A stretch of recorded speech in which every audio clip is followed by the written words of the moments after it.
So today I want to discuss something that I think is very important. And I want to be very precise about what I am arguing, because this is a claim that many people make emotionally. They say Israel does not want peace. And when people say this emotionally, without evidence, without logic, it is easy to dismiss. So what I want to do today is something different. I want to prove it. Using game theory, using structural analysis, using the actual evidence that is in front of us right now. So let's begin. And the best place to begin is always with a thought experiment, because thought experiments help us see the structure of a problem very clearly. Okay, so imagine you are running a business and your business has a competitor. Now your competitor is strong. Your competitor controls important resources. Your competitor has a lot of friends. And as long as your competitor is alive and healthy, your business cannot expand the way you want it to expand. Okay? Now, someone comes along and offers to fight your competitor for you. And this someone is much bigger and much more powerful than you. And they say, look, we will go to war against your competitor. We will bomb them. We will try to destroy them. And all you have to do is support us. So you support them. Now, here's the question. Do you want this war to end quickly, or do you want this war to continue? Think about it carefully. If the war ends quickly, one of two things happens. Either your competitor surrenders completely, which is the best outcome for you, or there is a deal, a negotiated settlement, and if there is a deal, your competitor survives. Your competitor gets some of what they want, and you are back to square one. Your competitor is still there, still strong, still a threat to your business. So if you are rational, and in game theory we always assume rational actors, you will only accept peace if it means the complete destruction of your competitor. Any deal that leaves your competitor standing is bad for you. And so you will do everything in your power to make sure no deal happens. You will sabotage every negotiation. You will escalate every time there is a chance of peace. You will push your powerful friend to keep fighting, keep bombing, keep going, okay? Now replace the business with Israel, replace the competitor with Iran, replace the powerful friend with America, and you have exactly the situation we are in today. This is the core argument, and now I want to show you the evidence. Let's start with the peace deal that just collapsed, okay? So the Americans sent negotiators to try to reach a deal with Iran, and these negotiations failed. After 21 hours of discussion, no deal. Now everyone is asking, why? Why did this deal fail? And most people are looking at the demands on paper. America demanded Iran stop all uranium enrichment. Iran said no. America demanded Iran hand over all its enriched uranium. Iran said no. America demanded Iran open the Strait of Hormuz unconditionally. Iran said no. America demanded Iran limit its missile program. Iran said no. America demanded Iran recognize Israel as a legitimate state. Iran said absolutely not. And America demanded Iran stop supporting Hezbollah and Yemen and the Iraqi resistance. Iran said no. So on the surface, it looks like the deal failed because America and Iran could not agree. Their demands were too far apart, and that is true. But that misses the deeper structural question. Why were America's demands so extreme? Why did America come to the negotiating table with conditions that any analyst could have told you Iran would never accept? And when you ask that question, you start to see the hidden hand in all of this. Now let's talk about who actually went to negotiate, because this is very important. This tells you everything. The two people America sent to negotiate peace with Iran were, first, a man named Steve Witkoff. What are his qualifications? He has been Donald Trump's golf partner for over 40 years. He is a real estate developer, not a diplomat, not a foreign policy expert, not someone who has spent decades studying Iran, a real estate developer who plays golf with Trump. And here's something very interesting about Witkoff. The largest investors in his real estate company are Israeli businessmen. Israeli capital is deeply embedded in his business interests. The second negotiator was Jared Kushner, Trump's son-in-law, also a real estate developer. And what do we know about Kushner? We know that when his real estate company was nearly bankrupt, he had made a disastrous investment and lost almost everything. Who came to rescue him? Saudi businessmen invested in his company and saved it from collapse. And after Kushner left the White House the first time, who gave him $2 billion? The Saudi Public Investment Fund gave Kushner $2 billion to manage. $2 billion.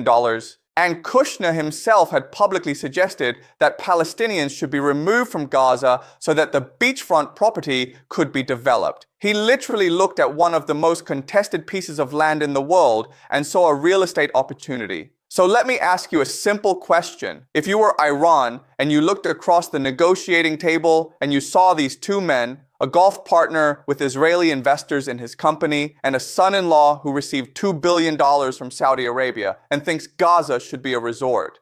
Would you trust that these men were there to give you a fair deal? Of course not. Iran looked across that table and understood immediately. These men are not here to negotiate. They are here to perform. They are here to make it look like America tried for peace while actually giving Israel everything it wants. This is what I mean when I say the commercialization of diplomacy.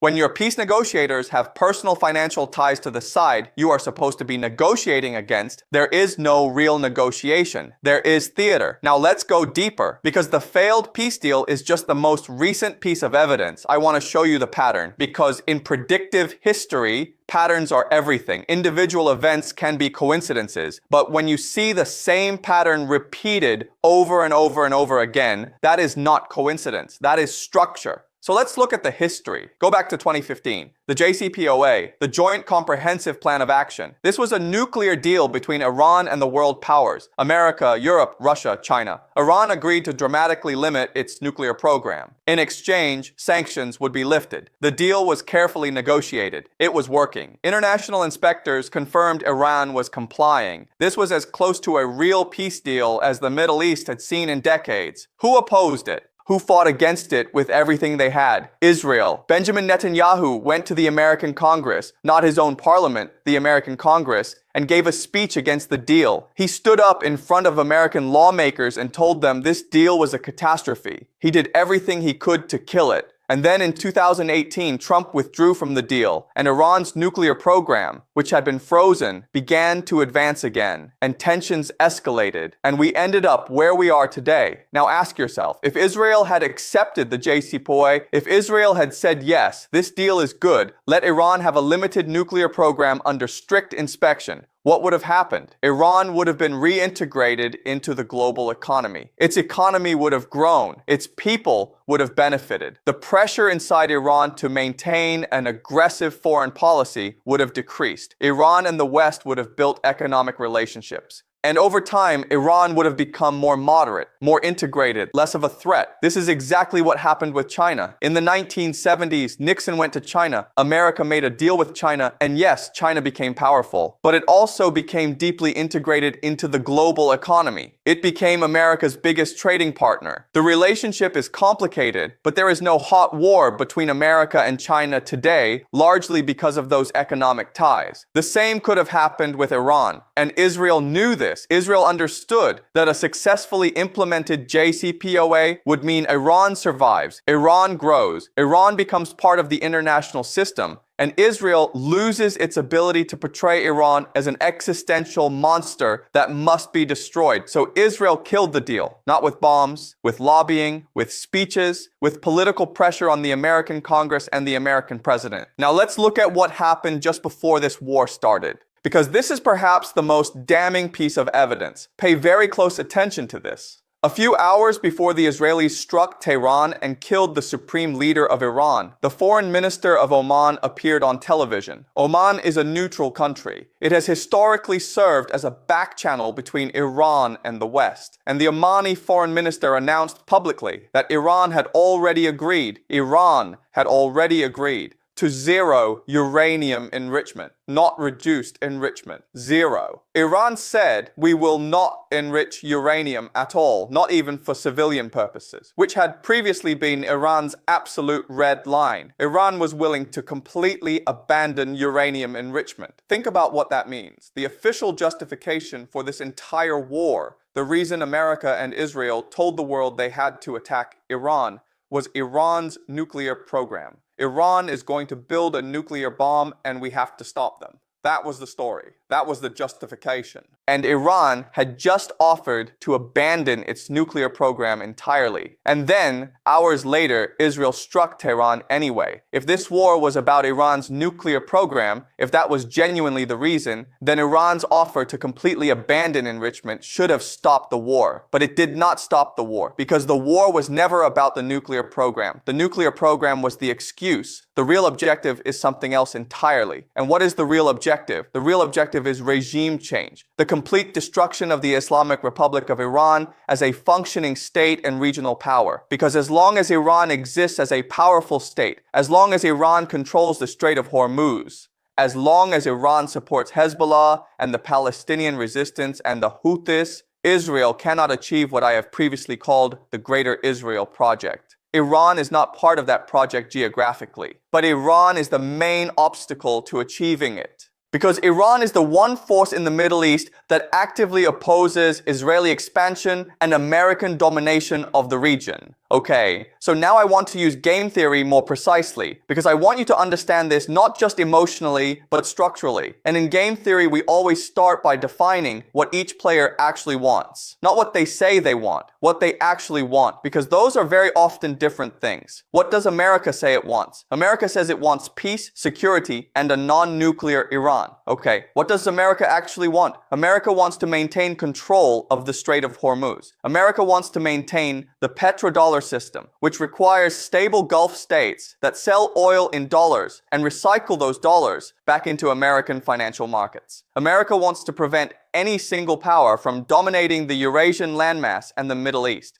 This is the Mackinder thesis that I have discussed before. Control the maritime choke points, control the world. Now here is the interesting thing about America's actual interests. A stable Iran, even one with some regional influence, is not necessarily incompatible with American interests. As long as oil keeps flowing through the Strait of Hormuz, as long as Iran is not allied with China and Russia in a way that directly threatens American economic power, a deal with Iran is theoretically possible from America's perspective. And in fact, the JCPOA showed that America was willing to make that deal. Now, what does Israel say it wants? Israel says it wants security. It wants Iran to stop its nuclear program. It wants Iran to stop supporting Hezbollah and Hamas.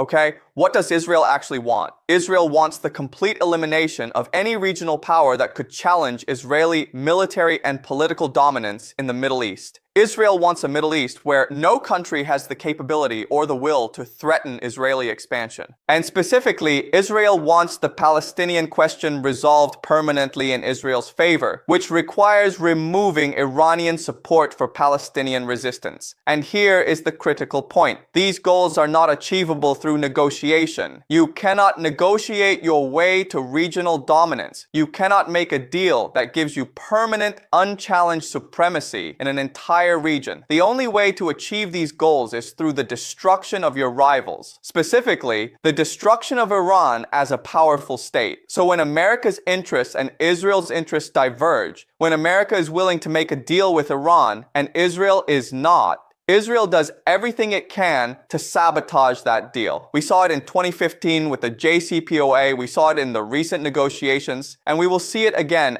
every single time America attempts to negotiate peace with Iran. Now, I want to talk about something that most analysts completely ignore. And that is the domestic political situation inside Israel. Because this also explains at a deeper level why peace is structurally impossible for Israel right now. I have talked before about the concept of unity, capacity, and determination as the three things an empire needs. And I have argued that Israel is auditioning to be the new empire in the Middle East. But for Israel to do this, it needs to maintain internal unity. And the way it maintains internal unity is through the concept of existential threat. We know that 82% of Israelis support the removal of Palestinians from Gaza. We know that 66% of Israelis believe they are in an existential war. This level of unity, this extraordinary consensus, is only possible if the Israeli population genuinely believes it is fighting for survival. The moment peace breaks out, the moment the existential threat disappears, this unity collapses. The political coalitions that give Netanyahu and the hardliners their power collapse. The justification for the occupation, for the settlement expansion, for the military dominance, all of it loses its moral and political foundation the moment there is a genuine peace. In other words, peace is not just strategically undesirable for Israel's leadership. Peace is politically threatening to Israel's leadership because peace removes the very thing that keeps them in power. And so we have a situation where the leaders who have the power to make peace are the ones who benefit most from the absence of peace. This is what game theory calls a structural incentive problem. The incentives of the leaders are directly opposed to the interests of peace. Now, let me give you one more piece of evidence, and I think this one is the most powerful. Think about the sequencing of events around every potential negotiation in this war. Every single time there is a moment when peace seems possible, something happens. Every time Israel strikes something, a new military operation begins. Targets that were not being discussed suddenly get bombed. The escalation ladder goes up precisely at the moment when it was about to come down. When Trump announced a 48-hour deadline for Iran to capitulate and then extended it to 5 days, then 10 days, what happened during those extensions? Israel continued bombing Iranian infrastructure, Iranian steel factories, Iranian universities, and Trump said, well, that's the Israelis, not us. We are negotiating. But if America is negotiating and Israel is still bombing, then one of two things is true. Either America cannot control Israel, in which case, what exactly is Iran supposed to negotiate with? Or America and Israel are coordinating the bombing while performing peace talks for the cameras. Either way, the result is the same. There is no real negotiation. And notice how the Iranian response to this is perfectly rational. Iran says, every time we come close to a deal, you say one thing and do another. The JCPOA, we signed it, we complied, you tore it up. The 12-day war, we were negotiating, you were secretly plotting. This war, we offered zero enrichment, you bombed us anyway. Why would we trust any deal you offer? Why would we make concessions now when you have demonstrated repeatedly that your commitments mean nothing? This is not Iranian stubbornness. This is rational game theory. When your counterpart has broken every agreement, when they have demonstrated that they will violate every commitment they make, the rational response is to stop making agreements with them, to instead rely on facts on the ground, on military reality, on economic pressure, because those are the only things that cannot be taken away with a tweet. So let me now bring everything together, because I want you to have a clear, simple framework that you can use to understand everything that is happening and everything that will happen in this war. Israel does not want peace with Iran. This is not because Israelis are evil people. Most people everywhere in the world want peace. But the leadership of Israel has structural incentives, political incentives, strategic incentives, ideological incentives that make peace with a powerful Iran impossible. Peace with Iran means Iran survives. Peace with Iran means the Palestinian resistance survives. Peace with Iran means the regional balance of power stays as it is, with Iran as a significant force. And all of that is incompatible with the vision of Israeli regional dominance that drives the leadership in Tel Aviv. So what does Israel do? Israel uses America. Israel lobbies American politicians. Israel has its supporters embedded in American financial and political institutions. When America wants to negotiate, Israel sabotages the negotiation. When America wants to reduce escalation, Israel escalates. When Iran offers concessions, Israel ensures that the concessions are met with new demands, new conditions, new provocations that make any deal impossible. And America, because of the deep financial and political ties between American institutions and Israeli interests, because of the people like Witkoff with Israeli investors in his company, and Kushner with Saudi billions in his fund, and the AIPAC-funded politicians in Congress, America cannot break free of this trap. America cannot simply decide to negotiate seriously with Iran because the people doing the negotiating are the people with the most to lose from a real deal. Now, as I always say, this is not prophecy. This is structural analysis. This is what game theory tells us when we look honestly at the incentives of the players involved. And if this analysis is correct, and I believe it is, then we can make some predictions. First prediction, any ceasefire or peace negotiation will fail unless it is forced by something external to the American-Israeli relationship. That external force could be economic collapse, when oil at $200 a barrel makes the war politically unsustainable in America. It could be military reality, when Iranian escalation becomes so costly that even the most determined American politicians cannot ignore it. Or it could be third-party pressure. Russia, China, India, telling America clearly and publicly that this war must end. Second prediction. As long as Netanyahu's government is in power, Israel will continue to escalate every time peace seems close, because Netanyahu's political survival depends on the continuation of this conflict. Third prediction. Iran understands all of this. Iran has read this game theory correctly. And Iran's strategy, which is to increase the economic cost of the war, to control the Strait of Hormuz, to bleed America's interceptor stockpiles, to use the time on its side, is precisely designed for a long war. Because Iran knows that the only way to get a real deal is to make continuing the war more painful than ending it. Not for Israel. Israel does not care about economic pain, but for America. America cares very much about economic pain. This is the structure of the trap that America is in. It is fighting a war that it did not fully choose on behalf of an ally that does not want peace, against an enemy that has correctly understood that only economic and military pressure will force a resolution. And the American people, 60% of whom opposed this war from the beginning,